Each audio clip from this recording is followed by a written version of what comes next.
Hi అండి అందరికీ, ఎలా ఉన్నారు మీరంతా? నేనైతే చాలా బాగున్నాను. నేను ఈ మధ్యన లాంగ్ వీడియో అసలు పోస్ట్ చేయలేదు. చాలా డేస్ తర్వాత ఈరోజు నేను పోస్ట్ చేస్తున్నాను. అది కూడా చికెన్ KFC అనమాట. ఇంట్లోనే ప్రిపేర్ చేసుకుంటే ఎలా ఉంటుందా అనేసి నేనైతే ప్రిపేర్ చేసి మీకు చూపించేస్తున్నాను, చూసేయండి. టేస్ట్ మాత్రం సేమ్ KFC లానే ఉందండి, అదిరిపోయింది. బయట కొనుక్కుని తినేదానికన్నా మనం ఇంట్లోని మన చేతులతో ఇలా ప్రిపేర్ చేసుకొని పిల్లలకి పెడుతూ మనం తింటే ఆ కిక్కే వేరు. అసలు ట్రై చేయండి. చికెన్ తీసుకొని బాగా వాష్ చేసుకోండి.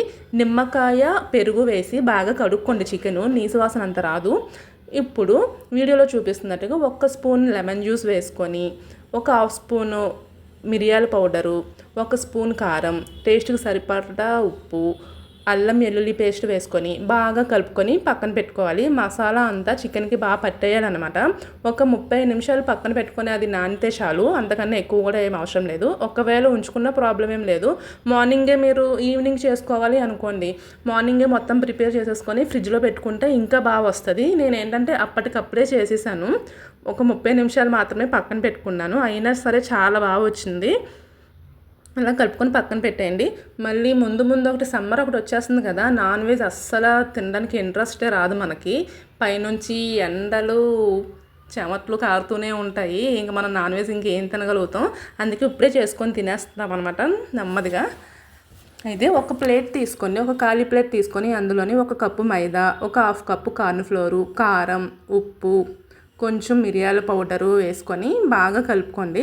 ఇక్కడ నేను స్పూన్తో అయితే కలిపేస్తున్నాను, కానీ స్టైల్గా మీరు స్పూన్ యూజ్ చేయకండి. చేతితోటి బాగా కలిపేసుకొని పక్కన పెట్టుకోండి. చేతితో కలుపుకుంటేనే మొత్తం అన్నీ కలుస్తాయి అనమాట. వేసుకున్నవన్నీ స్పూన్తో కలిపితే మాత్రం ఏం కలవు.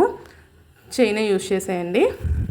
అది అయిపోయాక దాన్ని పక్కన పెట్టేసి, ఇప్పుడు ఒక చిన్న గిన్నె తీసుకొని అందులో ఒక 2 కోడిగుడ్లు అయితే చెదగొట్టుకోండి.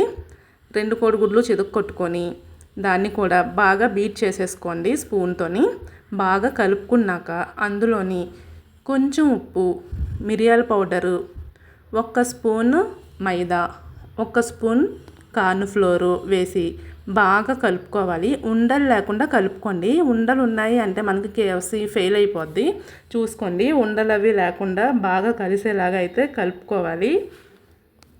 కేక్ కలుపుకుంటాం కదా, దాన్ని ఏమంటారు, రౌండ్గా ఉంటుంది, పేరు గుర్తురాట్లేదండి. దాంతో కలపండి, బాగా వస్తుంది, స్పూన్తో కాకుండా. కలిపేసి పక్కన పెట్టేసుకోండి. ఇప్పుడు స్టవ్ మీద ఒక కడాయి పెట్టుకొని ఆయిల్ పెట్టుకొని దాన్ని హీట్ చేయండి. ఇప్పుడు ఈ మైదా పొడి పిండి ఉంది కదా, దాన్ని ఆ ఎగ్లో కలుపుకున్న దాన్ని పక్కన పెట్టుకొని చికెన్ పీసెస్ విడివిడిగా తీసి పొడి ఫ్లోర్లోని ముందు దాన్ని మొత్తం డిప్ చేసుకోవాలి.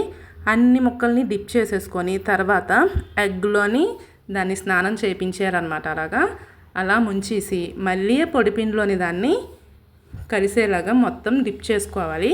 ఎన్ని పీసెస్ అయితే తీసుకున్నారో ప్రాసెస్ మొత్తం ఇంక అంతేనండి, అలానే చేసేసుకోవాలి. చేసేసి మళ్ళీ దాంట్లో డిప్ చేయండి. నేనైతే ఒక్కసారే డిప్ చేసి ఒక్కసారే పొడిపిండి ఫ్లోర్ని నేను తీసుకొని డైరెక్ట్ ఆయిల్లో అయితే వేసేసుకున్నాను.